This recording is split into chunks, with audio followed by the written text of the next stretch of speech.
Hello everyone, I hope you're having a great day. Today I am here with an update for my 1 week 1 palette series. I just started this and I am loving it. I find myself really excited for the next week to get to use the palette that I had chosen, and I'm looking forward to working my way through all my palettes. I should be able to do that. Like, I don't have a ton of palettes, but they will take me some time. I think I have 17 or 18 palettes to get through, so I'm hoping that maybe by the beginning of December I should be done with it. Then I have to make my decision about what sort of eyeshadow project I want to do next year, and I'm already thinking, like, should I do pan those eyeshadows? Should I do pan that palette? Should I do pan on every palette? Like, I think I might have to do a video doing all the pros and cons of each, because I definitely cannot do more than one eyeshadow project. I get so overwhelmed. But anyway, if you already have an opinion about what I should do, let me know down below. But for now, let's get into this video. So the very first week, I used my Going Coconuts palette by Colourpop. I love this palette. I think that if I had to like reduce my collection down to 1 or 2 palettes, this would make the cut. Yeah, I love it that much. It's often described as a cool toned palette. I disagree. It is a neutral palette with some pops of cool tones and pops of warm. This, I think this shade right here is more cool, and you know, this white shade is more cool, whereas this shade, this shade I would count as definitely a warm shade, and the other ones are kind of just more neutral. So looking at this first look that I did, I'll put it up on whichever side of the screen. I always say the wrong side, so on one of the sides of the screen I will put up the first look that I did. For this one I did Lovely Bunch in the crease, and on the lower lash line I deepened with the look with Get Crackin'. I put Cocoa Crush on the lid, which is my favorite shade in this palette, by the way. Then Palm Springs, or no, not Palm Springs, but Palm Reader on the inner corner, and then I put Shredded on the brow bone. I was really trying to use as many shades as possible, and I really enjoyed how this look turned out. Then there was a day where I just wore my favorite shade on the lid. That would be Cocoa Crush. I just really like how that looks. I think it looks so pretty. For the next look, I really tried to make it cool toned. I used Get Crackin' in the crease, De Coco on the lid, and then Palm Reader on the inner lid and on the inner corner. I thought that was my most cool toned look of the entire week, and I actually really enjoyed that. I kind of like rediscovered, or actually just discovered for this first time, how much I love this shade here. The one shade that I hadn't really used much in this palette was this one right here called Shell Yeah. The next day I tried to do Shell Yeah all over the lid, blended into the crease. Then I put Palm Reader onto the inner corner, and then Cocoa Crush onto the rest of the lid. This wasn't my favorite look from this palette, but it still was pretty. I had another look where I put Coolada all over the lid, onto the bottom lash line and into the crease. I put De Coco on the lid. Once again, Palm Reader on the inner corner. There was one day where I did an extremely easy, everyday, barely there look, and that was when I put Lovely Bunch just kind of all over the lid and really blended out, and then just put Shredded more into the crease and onto the brow bone. And it created, like, you can hardly tell in the picture that I'm wearing anything on the eye, but for some reason even something really simple as that, like in person, made me look more put together, like I had actually tried that day. And I liked all the looks that I did. I really love this palette. If I could use it every day, I would, I think. Now we come to my curated singles palette. This is all Makeup Geek and Sydney Gray shadows. Several of them I hadn't used before, and so I just really wanted to curate, as the summer was ending, a beautiful peachy toned singles palette, and I had a lot of fun with this.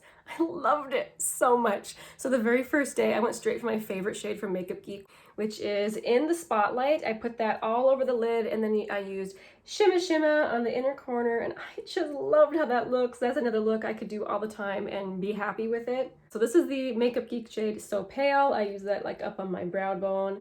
And I used Makeup Geek Shimma Shimma on the inner corner.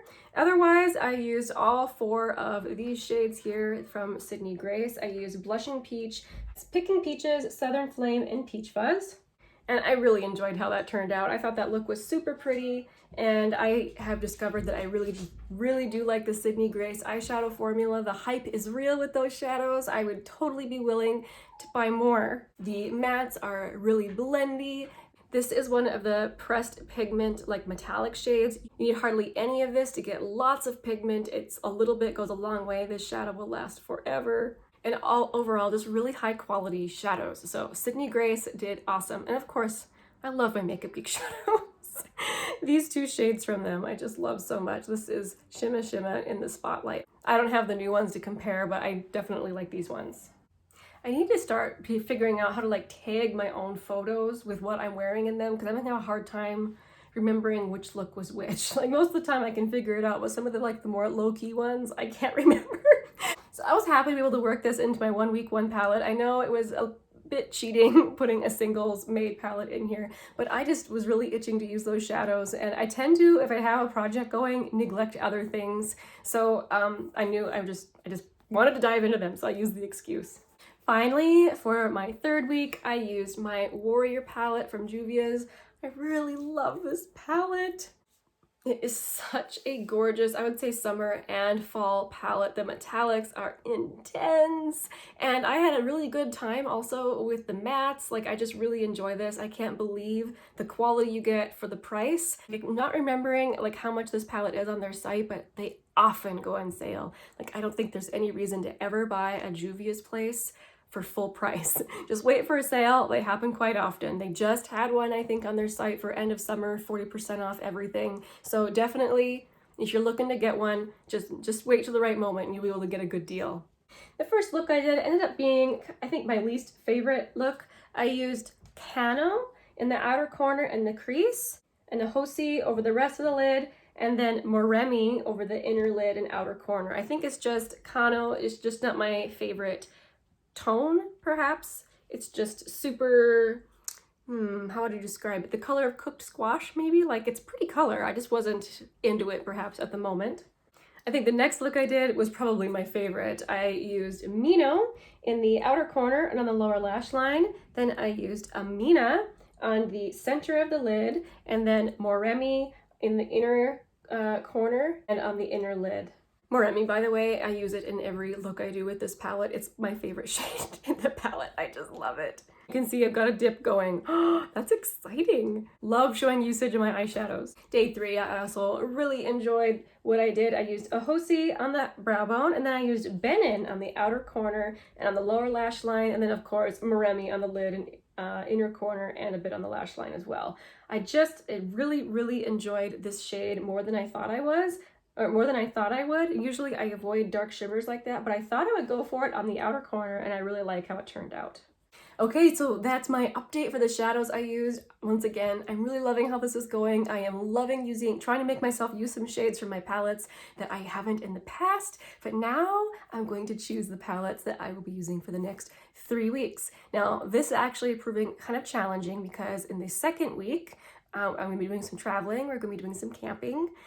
And then the 3rd week, my husband will be traveling for some business, and I'll be going with him. So that'll make things tricky with palettes. But first, let's pick the 1st week. I have to, you guys. I just got this off of Poshmark, and I simply must use it. I think it is a gorgeous palette for any time of year, but there are some really nice tones in here for fall, and I'm just so stoked. It's interesting, this shade Cyborg, when I first saw it, it looks quite silver, but compared to here, I'm gonna quick show you. So I'm gonna quick swatch it for you. I realized oops, I have other swatches there. Ignore those, look at so this is Cyborg from the Sultry palette, but this is one of my melted chrome eyeshadows from Essence, and this is the one that's super silver. This is the one called Steal the Look, and I'm gonna show you what happens when you compare them. This is one from Essence, and this is Cyborg. This whole time I thought Cyborg, like just from looking at the palette, was going to be very silver, but it's not. It's actually like a light pink silver, like a pink tinged silver in comparison to a real silver. That makes it even more exciting to me. I think it really goes well with some of the other tones. But anyway, yes, this will be for week number 1. Now, as for the 2nd week, in which I'll be camping for several days of that week, I usually do not ever wear makeup while camping. But I have learned, I feel like in the past year or 2 maybe, that although I'm very comfortable not wearing makeup and I'm fine not wearing makeup, that often on those family trips, when I look back at photos, I wish I had put on something, just something. Often while traveling, I'm not sleeping as much, and I really I cannot hide that. I get really pale and drawn looking, so I'm like, okay, I'm going to pack some eyeshadow just in case I get motivated to, I don't know, get put together one morning.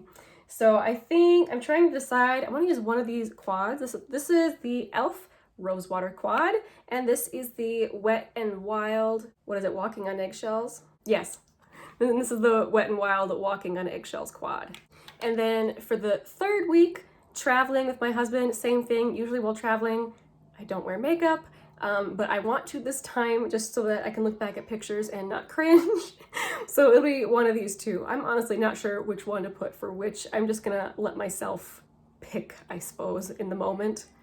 I wasn't originally going to include these in my 1 week, 1 palette series. I really wanted to focus on my bigger ones, but this is just the way it works out. I'll get to use these. All right, guys, thank you so much for hanging out with me today. I hope you had a wonderful day, and I will see you soon in my next video. I think it'll be shopping my stash, probably packing my makeup bag, actually, for my trip. All right, guys, we'll see you next time. Bye.